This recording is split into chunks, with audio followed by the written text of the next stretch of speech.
आज हम जिस यूनिवर्स में रहते हैं, एक समय में यह पूरा यूनिवर्स एक सिंगुलर पॉइंट में समाया हुआ था।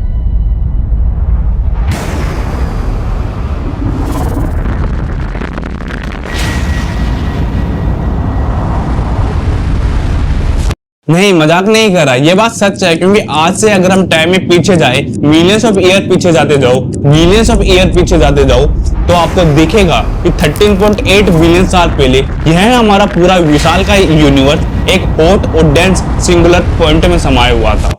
लेकिन सवाल यह खड़ा होता है कि ये सिंगल पॉइंट हमारे यूनिवर्स में बदला कैसे?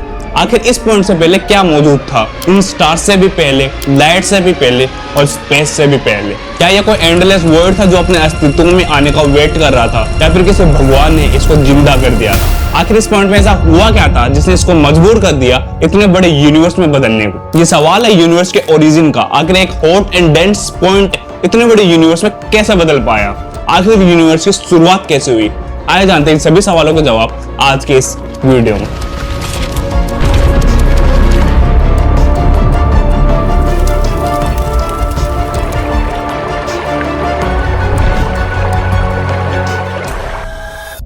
शुरुआत से दोस्त एक बड़ी मिसकंसेप्शन को दूर कर देते हैं। अक्सर जब भी लोग बिग बैंग के बारे में सुनते हैं तो उनको लगता है कि बिग बैंग एक एक्सप्लोजन हुआ था जिसकी वजह से हमारे यूनिवर्स की फॉर्मेशन हुई थी, लेकिन ऐसा नहीं है। बिग बैंग कभी यह नहीं कहता है कि एक एक्सप्लोजन की वजह से हमारे यूनिवर्स की फॉर्मेशन हुई थी, बल्कि बिग बैंग यह कहता है कि हमारा यूनिवर्स हर वक्त हर जगह एक्सपांड कर रहा है। लेकिन सवाल यह है कि आखिर ये एक्सपांशन हो क्यों रहा है? इसके बारे में हम वीडियो में आगे बात करेंगे, लेकिन उसके लिए हमें टाइम में थोड़ा पीछे जाना पड़ेगा। 1912 की बात है जब एक अमेरिकन एस्ट्रोनॉमर मेल्विन शिफर नाम के एक वैज्ञानिक अपने लेबोरेटरी में एक एक्सपेरिमेंट कर रहे थे। वो ये जानना चाहते थे कि एंड्रोमेडा गैलेक्सी के ये स्पाइरल दिखने वाली नेबुला हमारे तरफ मूव कर रही है या फिर हमसे दूर जा रही है। इसके लिए उन्होंने एक स्पेक्ट्रोग्राफ का यूज किया।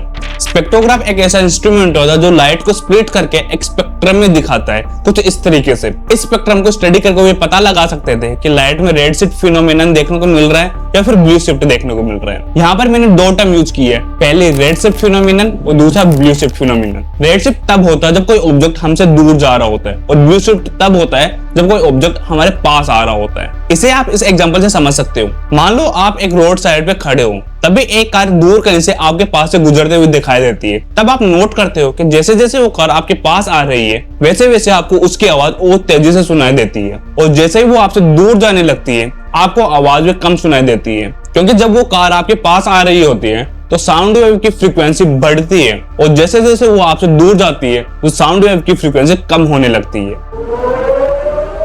कुछ ऐसा लाइट के केस में भी होता है। जब कोई ऑब्जेक्ट हमसे दूर जा रहा होता है तो वहां पे रेड शिफ्ट होता है, और जब कोई ऑब्जेक्ट हमारे पास आ रहा होता है तो वहां पे ब्लू शिफ्ट हो रहा होता है। मेल्विन शिफर ने जब ये एक्सपेरिमेंट किया तो उन्हें एक बहुत ही शॉकिंग रिजल्ट देखने को मिल रहा। उन्होंने देखा कि उनको लाइट में ब्लू शिफ्ट देखने को मिल रहा है, जिसका मतलब था कि एंड्रोमेडा गैलेक्सी अर्थ की तरफ मूव कर रही है with an incredible speed of 300 kilometre पर सेकंड। इसी से इनकरेज होकर उन्होंने 1914 में 15 और अलग अलग गैलेक्सी पर सिमिलर एक्सपेरिमेंट किया, लेकिन इस बार जो उनको रिजल्ट देखने को मिला उस रिजल्ट ने उनके होश उड़ा दिए। उन्होंने देखा कि इस बार ज्यादातर गैलेक्सीज में रेड शिफ्ट देखने को मिल रहा है, जिसका मतलब था कि वो सभी गैलेक्सीज अर्थ से दूर जा रही है। मेल्विन शिफर द्वारा किए गए इस एक्सपेरिमेंट ने यह साबित कर दिया था कि यूनिवर्स स्टैटिक नहीं बल्कि एक्सपांड कर रहा है। लेकिन उस वक्त उनके इस एक्सपेरिमेंट को किसी ने सीरियसली नहीं लिया। इनफैक्ट इससे पहले हर साइंटिस्ट ये मानता था कि यूनिवर्स स्टैटिक है। लेकिन 1915 में आइंस्टीन द्वारा general theory of relativity publish की जाती है, जिसको आइंस्टीन फील्ड इक्वेशन भी कहा जाता है, जिसे कुछ इस प्रकार से रिप्रेजेंट किया जाता है।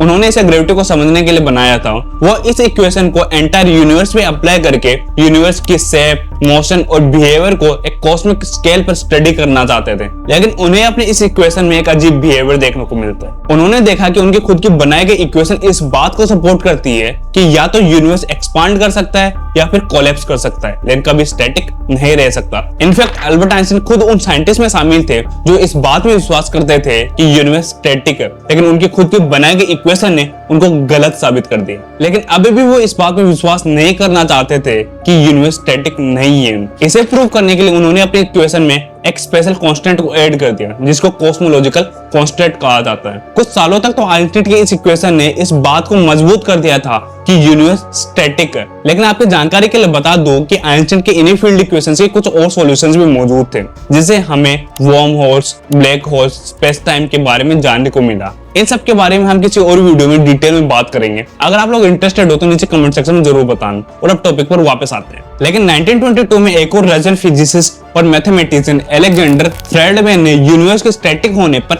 सवाल खड़ा कर दिया था। वो अल्बर्ट आइंस्टीन की इक्वेशन को सोल्व करना चाहते थे, लेकिन इस बार वो कुछ ऐसा करने जा रहे थे जो आज तक किसी ने नहीं किया था। उन्होंने आइंस्टीन फील्ड इक्वेशंस में उस कॉस्मोलॉजिकल कांस्टेंट को रिमूव कर दिया, जो कि आइंस्टीन ने इसलिए ऐड किया था कि ताकि वो इस बात को मजबूत कर पाए कि हमारे यूनिवर्स स्टैटिक है। उन्होंने इक्वेशन को सोल्व करना शुरू किया, लेकिन उनका सॉल्यूशन कॉस्मोलॉजी को पूरी तरह से बदल कर रख देने वाला था। उनके सॉल्यूशन से पता चलता है कि यूनिवर्स कभी स्टैटिक रह ही नहीं सकता। या तो यूनिवर्स एक्सपांड हो सकता है या फिर कोलैप्स कर सकता है। उनके सॉल्यूशन ने लिटरली यूनिवर्स को देखने का नजरिया बदल दिया। उनके सॉल्यूशन ने यूनिवर्स के बारे में 3 पॉसिबल सॉल्यूशन दिए। पहला, ओपन यूनिवर्स, यानी कि यूनिवर्स फॉरएवर एक्सपांड करता रहेगा। सेकंड, क्लोज्ड यूनिवर्स, यानी कि यूनिवर्स एक मैक्सिमम साइज तक एक्सपांड करेगा और उसके बाद कॉन्टैक्ट होना शुरू कर देगा। थर्ड, फ्लैट यूनिवर्स, एक ऐसा यूनिवर्स जो इन दोनों के बीच में बैलेंस रह पाए। फ्राइडमैन ने इस सॉल्यूशन को 1922 के on the curvature of space paper में पब्लिश भी किया। पहली बार जब अल्बर्ट आइंस्टीन ने इस सॉल्यूशन को देखा तो उनको विश्वास नहीं हुआ। उन्होंने क्लेम किया कि अलेक्जेंडर फ्रेडमैन ने मैथ में कुछ गलती की होगी, लेकिन एक साल बाद अल्बर्ट आइंस्टीन खुद ये एडमिट करते हैं कि फ्रेडमैन द्वारा दिया गया सॉल्यूशन 100% करेक्ट है और वो खुद गलत थे। लेकिन 1925 में 37 साल की एज में अलेक्जेंडर फ्रेडमैन की डेथ हो जाती है।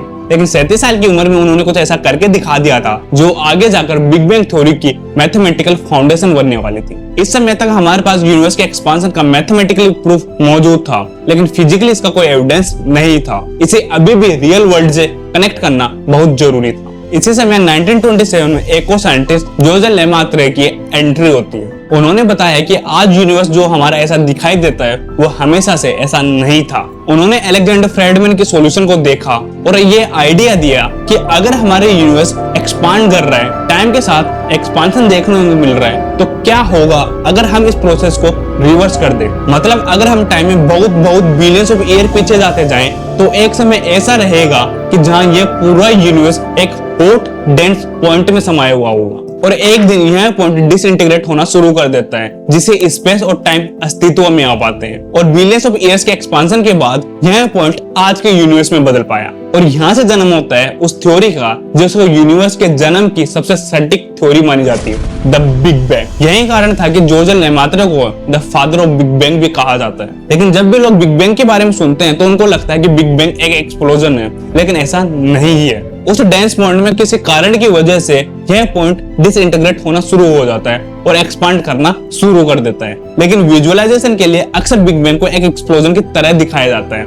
लेकिन असल में ये कोई एक्सप्लोजन नहीं था बल्कि एक डिसइंटीग्रेट प्रोसेस था, जिसकी वजह से हमारे यूनिवर्स एक्सपांशन प्रोसेस में बदल पाया। हालांकि जोसेफ लेमात्रे द्वारा दिया गया यह आइडिया एक लॉजिकल आइडिया था। उन्होंने कोई फिजिकल प्रूफ नहीं दिया था कि आज से बिलियंस ऑफ साल पहले हमारा यूनिवर्स एक हॉट एंड डेंस पॉइंट में समाया हुआ था। लेकिन यह थ्योरी भी बहुत जल्द एक हकीकत बनने वाली थी। इस वक्त हर किसी को लगता था कि हमारे यूनिवर्स में केवल एक ही गैलेक्सी है, वो है मिल्की वे गैलेक्सी। लेकिन एक दिन एडविन हबल द्वारा माउंट विल्सन ऑब्जर्वेटरी में एक बहुत ही पावरफुल टेलीस्कोप का यूज करके एंड्रोमेडा नेबुला को ऑब्जर्व किया जा रहा था। उस समय तक एंड्रोमेडा गैलेक्सी को भी मिल्की वे गैलेक्सी का एक पार्ट माना जाता था। उन्होंने देखा कि स्टार की ब्राइटनेस चेंज होती रहती है। उन्होंने मेजर किया कि कोई स्टार कितने समय तक डिम और कितने समय तक ब्राइट रहता है। इसका यूज करके उन्होंने स्टार के बीच की डिस्टेंस भी कैलकुलेट की। यह डिस्टेंस कैलकुलेट करने के बाद उनको एहसास हुआ कि एंड्रोमेडा गैलेक्सी मिल्की वे गैलेक्सी में एग्जिस्ट ही नहीं कर सकती, जिसका साफ मतलब था कि हमारे यूनिवर्स केवल एक ही गैलेक्सी नहीं बल्कि बहुत सारी गैलेक्सियों से मिलकर बना हुआ है। एडविन हबल की वजह से ही हम ये जान पाए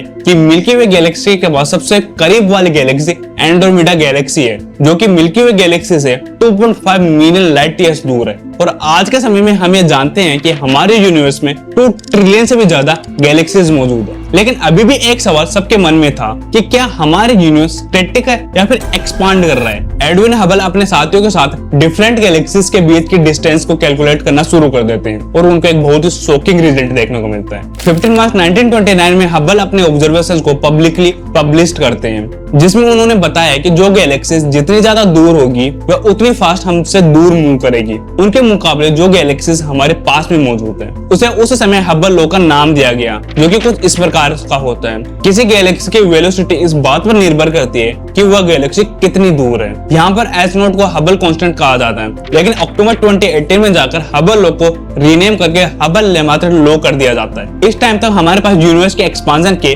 थ्योरेटिकल, प्रैक्टिकल और मैथमेटिकल प्रूफ मौजूद थे। लेकिन अब आप लोगों के मन में सवाल आ रहा होगा कि जो यूनिवर्स की एज है उसको कैसे कैलकुलेट किया गया होगा। जो हम कहते हैं कि 13.8 बिलियन साल पहले हमारे यूनिवर्स की शुरुआत हुई थी, तो जो 13.8 बिलियन है इसको कैसे कैलकुलेट किया गया। 1960 की शुरुआत में 2 बड़ी थ्योरीज के बीच में एक कॉस्मिक बैटल चल रही थी।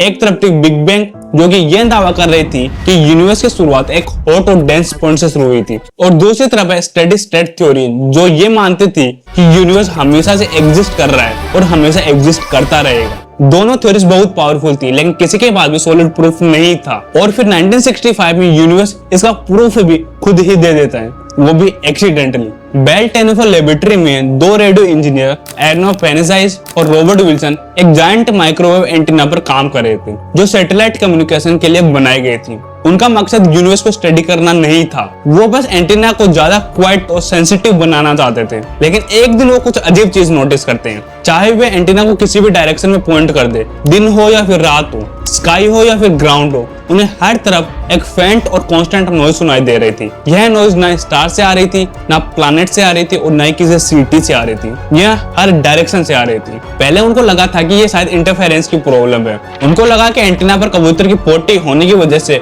उनको ये इंटरफेरेंस देखने को मिल रहा है। उन्होंने इस पोटी को साफ किया, लेकिन फिर भी यह आवाज उनको सुनाई दे रही थी। वहीं प्रिंसटन यूनिवर्सिटी में रॉबर्ट डिक और जिम रेबल्स की टीम उस प्रेडिक्शन पर काम कर रही थी जो 1948 में जॉर्ज गमाओ, राल्फ एल्फर और रॉबर्ट हरमन ने दी थी। उन्होंने कैलकुलेट किया था कि अगर बिग बैंग सच में हुआ होगा तो उसके आफ्टर ग्लो के बाद बची हुई एनर्जी आज भी पूरे यूनिवर्स में फेंट माइक्रोवेव सिग्नल के रूप में मौजूद होनी चाहिए। जब अर्नो और रॉबर्ट को इसके बारे में पता चला तो सब कुछ साफ हो गया था। यह मिस्टीरियस नो जो उन्हें हर तरफ से सुनाई दे रही थी, वास्तव में वही थी बिग बैंग की एको, जिसे आज हम कॉस्मिक माइक्रोवेव बैकग्राउंड CMB के नाम से जानते हैं। CMB वही लाइट है जो बिग बैंग के केवल 3,80,000 साल बाद बनी थी, जब यूनिवर्स इतना कूल हो चुका था कि प्रोटॉन और इलेक्ट्रॉन मिलकर एक न्यूट्रल हाइड्रोजन एटम बना सके। उस समय से पहले यूनिवर्स ओपाक क्यों था, जहां फोटोन लगातार मैटर से टकराकर फंसे रहते थे।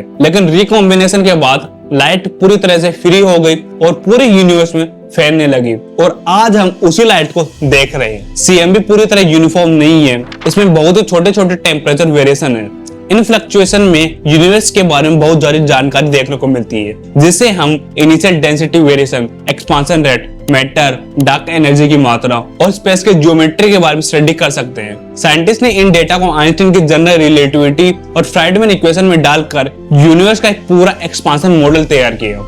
इस मॉडल का यूज करके साइंटिस्ट ने यह भी कैलकुलेट किया कि यूनिवर्स को आज के स्टेट में पहुंचने में कितना समय लगा होगा। इस काम को और ज्यादा प्रिसाइज बनाने के लिए कई स्पेस मिशंस जैसे कि COB 1922, WMAP 2001 से लेकर 2010 और प्लांक सैटेलाइट 2009 से लेकर 2013 लॉन्च किए गए, और 2018 में जाकर इन ऑब्जर्वेशन से साइंटिस्ट ने एस्टिमेट किया कि यूनिवर्स की एज लगभग 13.8 बिलियन साल है। तो इन शॉर्ट कहा जाए तो CMB बेबी यूनिवर्स का एक स्नैपशॉट है और फ्राइडमैन इक्वेशन उसका ग्रोथ रेट है। दोनों को कंबाइन करके साइंटिस्ट ने पता लगाया कि हमारी यूनिवर्स 13.8 बिलियन साल पुराना है। तो अगर पूरे वीडियो को समराइज किया जाए तो दशकों की थ्योरेटिकल, मैथमेटिकल और प्रैक्टिकल ऑब्जर्वेशन की वजह से, अलग अलग साइंटिस्ट द्वारा दिए गए उनके कंट्रीब्यूशन की वजह से आज ये पॉसिबल हो पाया है कि हम हमारे यूनिवर्स के बिगिनिंग के बारे में एक सटीक जानकारी बता पा रहे हैं। आई होप आपको ये वीडियो इन्फॉर्मेटिव लगा होगा। अगर आप इस चैनल पर पहली बार आए हो तो वीडियो को तो लाइक करना ही करना है, लेकिन चैनल को सब्सक्राइब भी जरूर करना है। Thank you.